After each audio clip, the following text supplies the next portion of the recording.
Good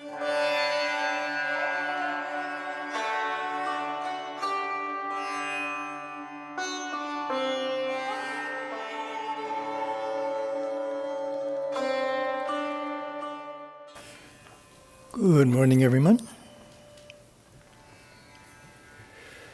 Today we are starting a new chapter from Merging with Śiva, chapter 28, titled The Superconscious Mind. Lesson 190, Consciously Superconscious.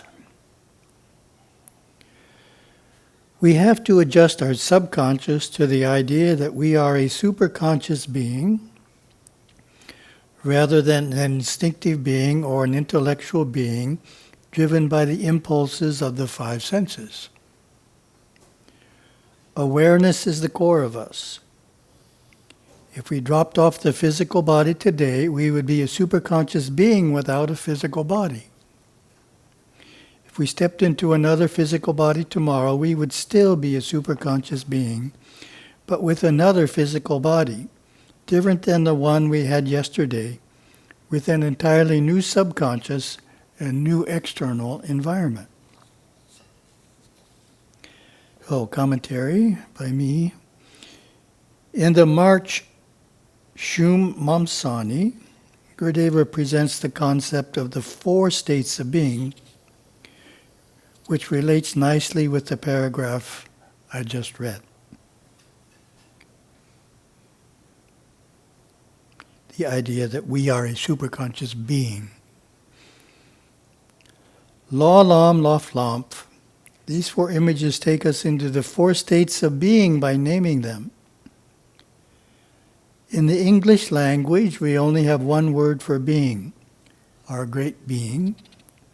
But the Shumchef language names four states of being. Thus, the March Mamsani brings together these four names. They actually name four vibratory rates of our being. The first image is law. Law names the being of the physical body, or the feeling of the vibrations emanating out of our physical body. The next image in the Mamsani, Lam, names the vibration of our emotional intellectual nature, or the being of our emotions and thoughts. The next image is Lof. Lof is the name for the vibration, the radiation, the Shakti of the individual soul as experienced through the actinotic causal sheath, Vijnanamaya Kosha, in the fifth dimension of the mind. When one is aware within the center of the spine, Lof, an actinotic vibration comes forth from the soul. This vibration oozes out through the physical body. This feeling is called Lof. Lof comes into power through Simshum BC, when the forces are transmuted from the first three instinctive intellectual mind force centers and blends with the related forces of the fourth Kamshumalinga. After the Im Kaif experience, the beautiful Shakti that begins to emanate and become stronger and stronger through the years is called Lamp. Lamp is the vibration of the energies of the actinic body of a realized being, which develops and begins to grow after many Im Kaif experiences have been had.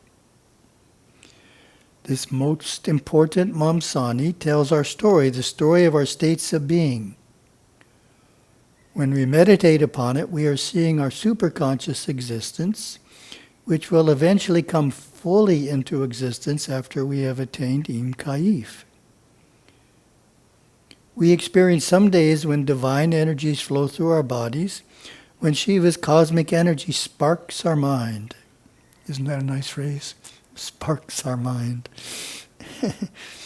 Now we have a name for this state of being. This energy, Lof. Lof describes our state of mind when Lord Shiva's superconscious creative knowledge enriches our vision and the vision of others, proving the quality of life for all. When we experience our subconscious emotional feelings, good, bad, and mixed, now we have a name to call it, LAM. And when we are only aware of the external world and our physical body, we have a name for that too, law. Go back to the text. I would like you to visualize dropping off your physical body and going over to, say, Sri Lanka or Bosnia to pick up a brand new body. See yourself stepping into it, adjusting your nerve currents within it, getting up from the battlefield, putting it into the hospital and healing it up and going home to its parents with a Medal of Honor. You would have a new physical body, a new subconscious mind, and a new external environment to adjust to. In this new body, you would soon forget that you are a superconscious being. You would be so involved in being Ananda from Toronto, who recently arrived there as a refugee from the war. But the superconscious being of you would know that it was a superconscious being, and finally Ananda would begin to know it too. New rays of light would be coming through Ananda's aura. The subconscious mind would be reprogrammed quickly, and pretty soon Ananda would become a man who meditated, in the very same way you meditated before you dropped off your old body and picked up Ananda's body on the battlefield. There would not be much of a break in continuity. This gives you a brief look at reincarnation. Your subconscious can really adjust to this simple concept. There is one theory of reincarnation that holds we do not have to reincarnate as little babies, but that we can incarnate as full-grown people when we know how it is done. More evolved souls can do this because they know the inner laws. Less evolved souls must incarnate through the womb, because this is the process that is most instinctively natural. This is one of the fringe benefits of becoming conscious in the superconscious body. Become consciously superconscious, that is the goal.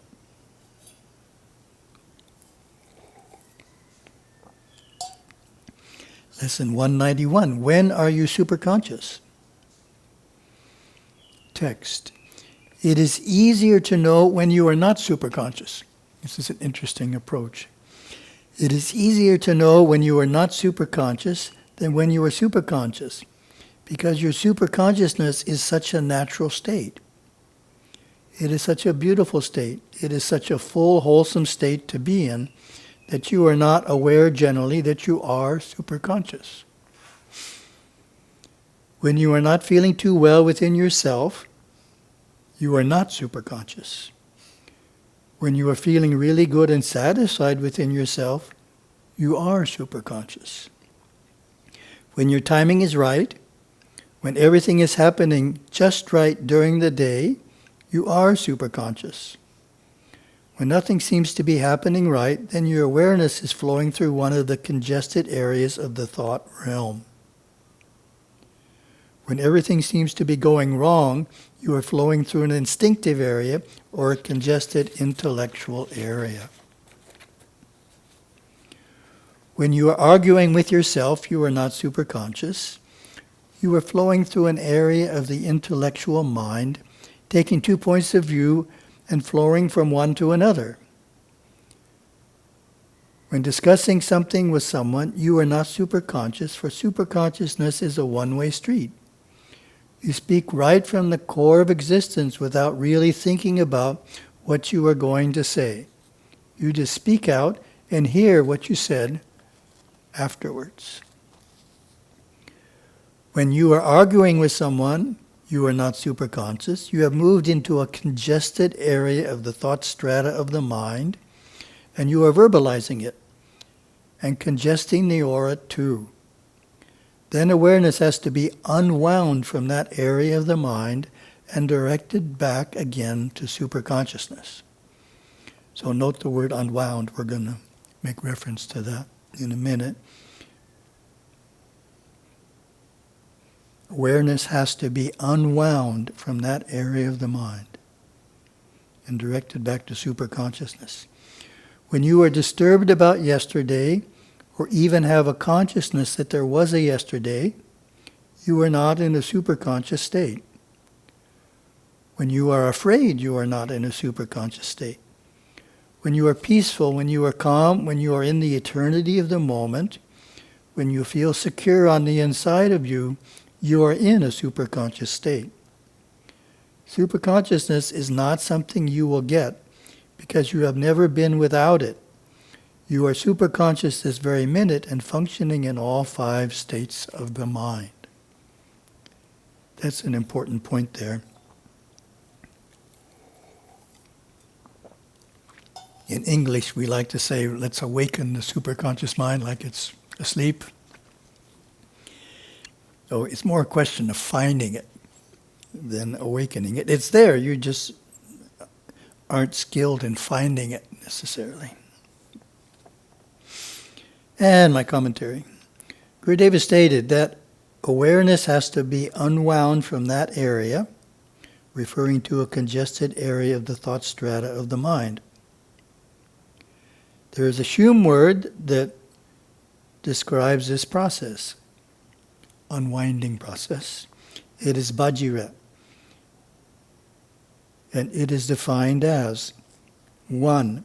A state in which awareness is slowly unwound from rasika.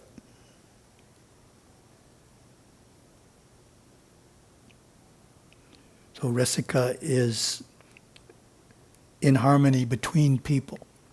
It's when there's a between you, it's not, the energy is not flowing smoothly. It's inharmonious. So be unwound from rasika. 2, ni'if slowly withdraws itself. So that's what Gurudeva said above. Awareness has to be withdrawn. So ni'if is awareness.